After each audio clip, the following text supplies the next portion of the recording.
तुमच्या घरात छोट्या छोट्या कारणांमुळे सतत भांडणं होतात का? नात्यामध्ये तणाव वाढत आहे का? हे सोपे उपाय करून तुम्ही घरात शांतता आणू शकता. सकाळी घरात शांत संगीत किंवा देवाचे मंत्र लावा.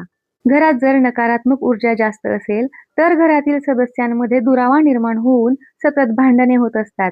त्यामुळे घरातील नकारात्मक ऊर्जा दूर करण्याचा प्रयत्न करावा. त्यासाठी काही उपाय करता येतील. घर नेहमी स्वच्छ ठेवा. अस्ताव्यस्त आणि घाणेरडं घर नकारात्मकता वाढवतं. फरशी पुसताना पाण्यामध्ये मीठ टाका आणि त्या पाण्याने फरशी पुसा.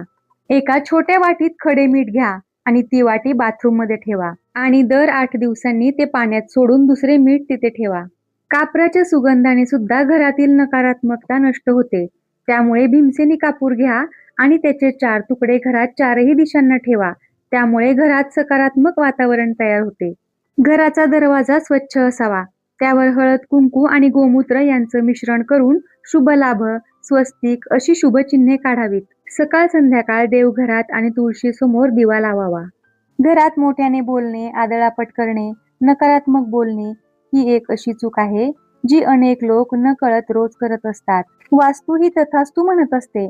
त्यामुळे घरात नेहमी शुभ बोलावे. ज्या गोष्टी आपल्या आयुष्यात होऊ नये असं आपल्याला वाटतं त्या बोलू सुद्धा नाहीत.